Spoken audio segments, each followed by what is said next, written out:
निकल आए और परिंदों ने अपनी चहचहाहट से नए दिन का पैगाम दिया। छोटू और ढोलू स्कूल के लिए निकले। राधा दूध वाले चच्चा से बर्तन में दूध डलवा रही थी कि अचानक परिंदों की चहचहाहट के साथ साथ एक औरत के चीखने और डांटने की आवाज आने लगी। राधा ने दूध वाले चच्चा से पूछा, अरे चच्चा, ये किसकी आवाज है? दूध वाले को समझ ना आई। उसने इधर उधर देखना शुरू कर दिया। फिर वो बोला, मुझे लगता है ये चंपक की बीवी चिंकी की आवाज है।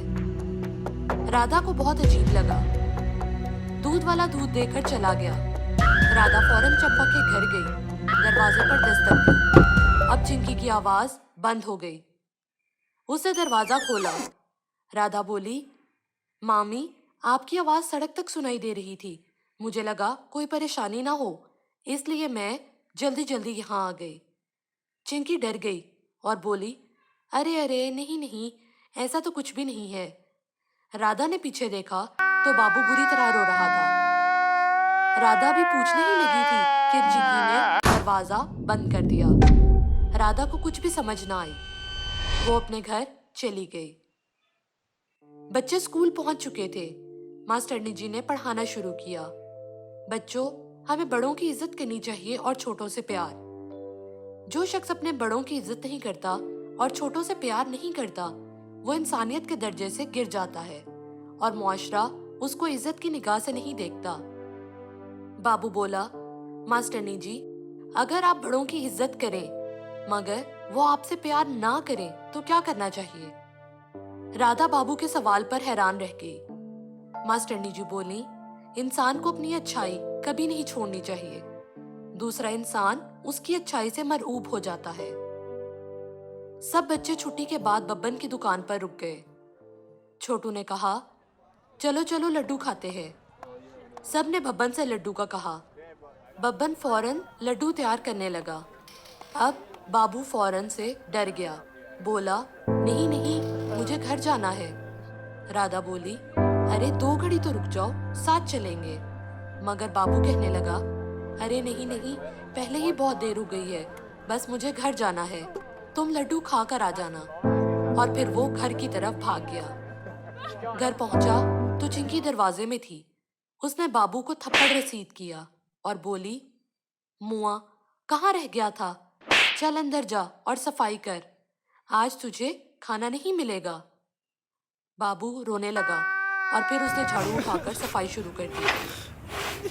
शाम को सब बच्चे खेलने के लिए मैदान में पहुंचे। लल्ला गेंद राधा की तरफ उछालता, फिर वो गेंद ढोलू की तरफ उछालती और वो छोटू की तरफ। अचानक राधा की नजर बाबू पर पड़ी। वो सब्जियों का थैला उठाकर जा रहा था। राधा बोली, अरे बाबू, आओ हमारे साथ खेलो, मिलकर खेलते हैं। बाबू बोला, नहीं नहीं, मुझे घर जाना है, अम्मी इंतजार करती होंगी। इतने में लल्ला के हाथ से गेंद छूट गई और वो बाबू के थैले को लगी। सारी सब्जी जमीन पर गिर गई। बाबू डर गया, उसके पसीने छूट गए। अब उसने जल्दी जल्दी सब्जी को समेटना शुरू कर दिया। लल्ला उसकी मदद को आ गया। एक टमाटर खराब हो गया था। राधा बोली, अरे इसको तो रहने दो, ये तो खराब हो गया है।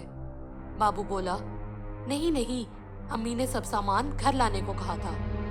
फिर वो दोबारा सामान उठाने लगा। अब उसने सामान उठाया और घर की तरफ चल पड़ा। घर पहुंचा तो चिंकी ने फिर से उसको थप्पड़ रसीद किया और बोली, तू अब दोबारा लेट आया है? कहाँ मर गया था? बाबू रोने लगा। चिंकी ने सब्जी देखी, वो गंदी थी और एक टमाटर खराब। अब वो गुस्से से तिलमिला उठी। उसने बाबू को पीटना शुरू कर दिया और बोली, नुकसान कर दिया, तू जालिम है रे। बाबू रोने लगा। चिंकी ने फिर से उसे खाना नहीं दिया।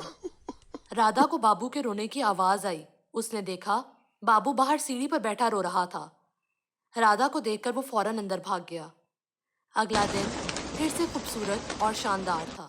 बच्चे स्कूल गए तो देखा बाबू के चेहरे पर थप्पड़ का निशान था। ढोलू ने कहा, अरे यार, ये टैटू तुमने कहाँ से बनवाया है? छोटू ने कहा, ये टैटू तो बहुत कूल लग रहा है। राधा ने कहा, अरे ये तो थप्पड़ का निशान है, ये क्या? बाबू चुप रहा। इतने में मास्टरनी जी आ गई और पढ़ाना शुरू किया। बच्चों, जुल्म के खिलाफ आवाज उठानी चाहिए। जब जुल्म के खिलाफ आवाज नहीं उठाई जाती तो जालिम बेखौफ हो जाता है। बाबू बोला, मास्टरनी जी, अगर जालिम आपसे बड़ा हो तो क्या करें? मास्टरनी जी बोली, जरूरी नहीं कि लड़कर जवाब दिया जाए। कभी कभी इंसान अगर अच्छाई करे तो जालिम उसकी अच्छाई को देखकर शर्मिंदा हो जाता है। छुट्टी हो गई और सब अपने घरों को चले गए। चिंकी ने हस्बे मामूल बाबू को बुरा भला कहना शुरू कर दिया। बाबू ने सफाई करना शुरू की। चंपक फसलों को पानी दे रहा था। इतने में बाबू राधा के साथ मिलकर खाना देने के लिए खेत पहुंच गया। अभी खाना इसने चरपाई पर रखा ही था कि बाबू बेहोश होकर जमीन पर गिर पड़ा। चंपक और राधा डर गए। राधा भागकर हकीम के पास गई और उसको सारी बात बताई। हकीम खेत में पहुंचा। इसने बाबू का मुआयना किया, फिर बोला, बाबू ने 2 दिन से खाना नहीं खाया, इसलिए उसे वीकनेस हो गई है। चंपक और राधा हैरान रह गए। 2 दिन से खाना नहीं खाया? राधा ने बाबू से पूछा, मगर बाबू खामोश रहा और रोने लगा। राधा घर आ गई और दरोगा को सारा किस्सा सुनाया। दरोगा बोला, पहाड़ी वाले बाबा की कसम, ये क्या कह रही हो?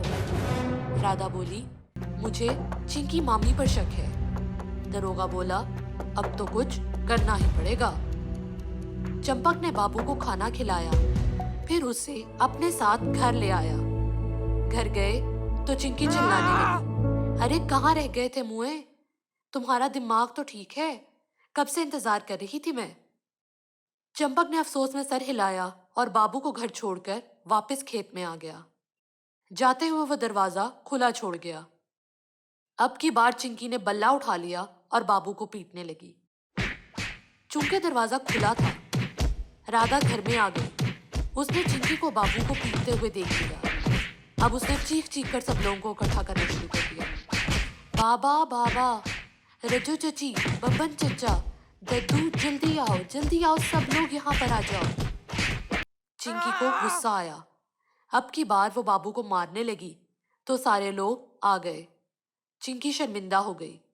दद्दू बोले, अरे बहन, बच्चे मासूम होते हैं, उनसे प्यार मोहब्बत से बढ़ता जाता है।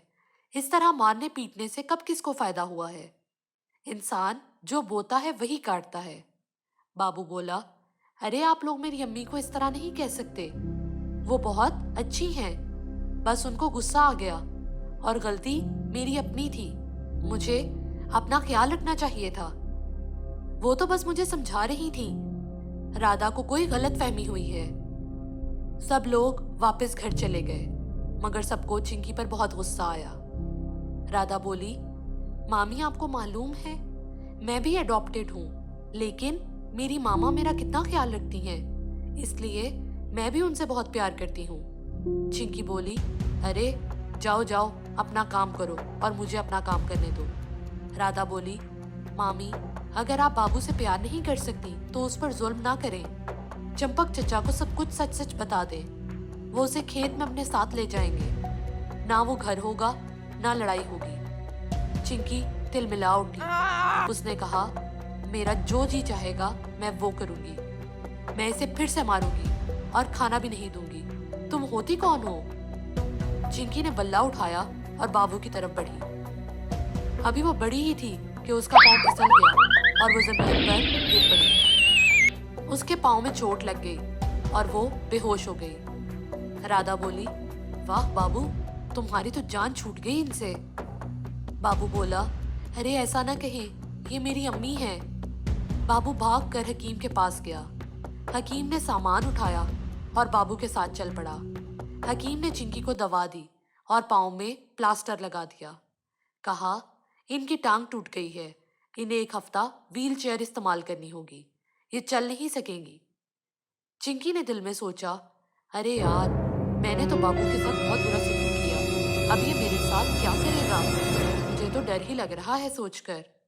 इसको रोना आने लगा। वो व्हील चेयर पर बैठी हुई थी। बाबू ने उसको पानी और दवा दी। चिंकी ने दवा ली और वो सो गई। शाम को जब वो सोकर उठी तो देखा घर चमक रहा था और खाने की महक आ रही थी। बाबू ने खाना डालकर चिंकी को दिया और फिर उसको पानी पिलाया। चिंकी शर्मिंदा हुई मगर उसने कुछ नहीं कहा। अगले दिन बाबू स्कूल जाने के लिए तैयार हुआ। देखा चिंकी सो रही थी। उसने खाना पकाया और प्लेट में डालकर चंपक को दिया। बोला, बाबा ये खाना आप चिंकी मामा को खिला देना, मैं स्कूल जा रहा हूँ। चंपक ने खाने की प्लेट ले ली। जब चिंकी की आंख खुली तो उसे भूख लगी थी। उसने बाबू को आवाज लगाई। चंपक खाना ले आया। उसने कहा, देखो तुम बाबू को खाने नहीं देती थी, उसको भूखा रखती थी। आज वही सजा मैं तुमको देता हूँ। ये खाना बाबू तुम्हारे लिए बना कर गया है, मगर इसे खाऊंगा मैं। फिर चंपक वो उसके सामने बैठकर खाना खाने लगा। चिंकी रोने लगी। चंपक ने कहा, अब वक्त गुजर चुका है, तुम कुछ नहीं कर सकती। चंपक खेत की तरफ चला गया। चिंकी को याद आने लगा कि किस तरह वो बेवजह बाबू पर जुल्म करती, थप्पड़ मारती और उसको भूखा रखती। इतने में राधा बाबू को ढूंढते ढूंढते वहां आ गई। देखा चिंकी बेआवाज रो रही थी। चिंकी ने जैसे ही राधा को देखा फौरन से बोली, बेटा मुझे किचन से कुछ खाने को ला दो, मुझे भूख लगी है।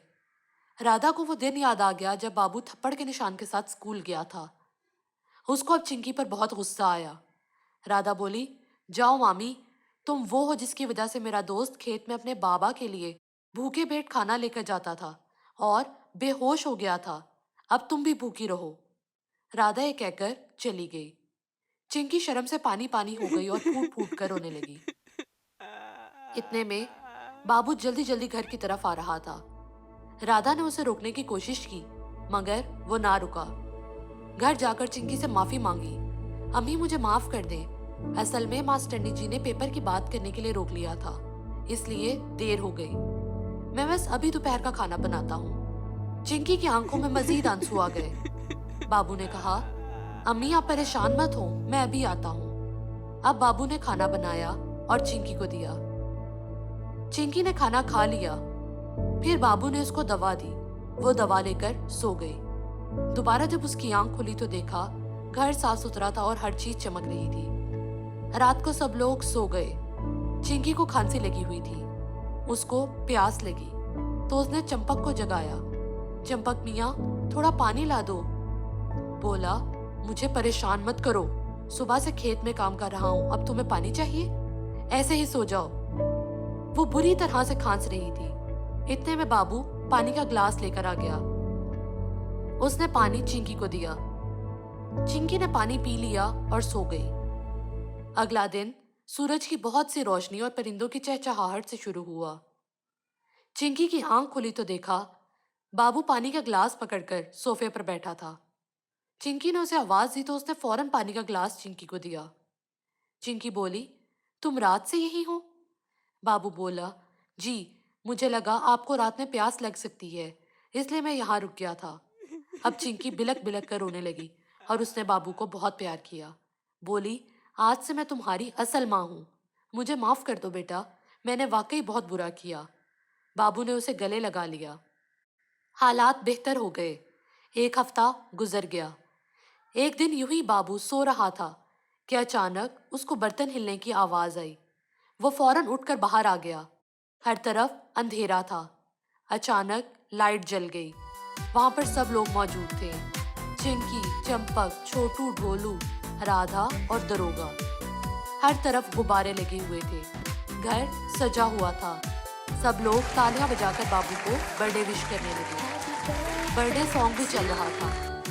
चिंकी ने बाबू को प्यार किया और उसको केक दिखाया। बाबू बोला, ये केक आपने बनाया है और ये सजावट, ये सब आपने मेरे लिए किया है? दद्दू बोले, हाँ, केक और सजावट सब तुम्हारी मामा ने किया है। बाबू बोला, I love you mama, I really love you. Chinki ने उसे गले लगा लिया और सब लोग तालियां बजाने लगे। You can download the application on Google Play or App Store, and you can visit our website mathslegends.co.uk.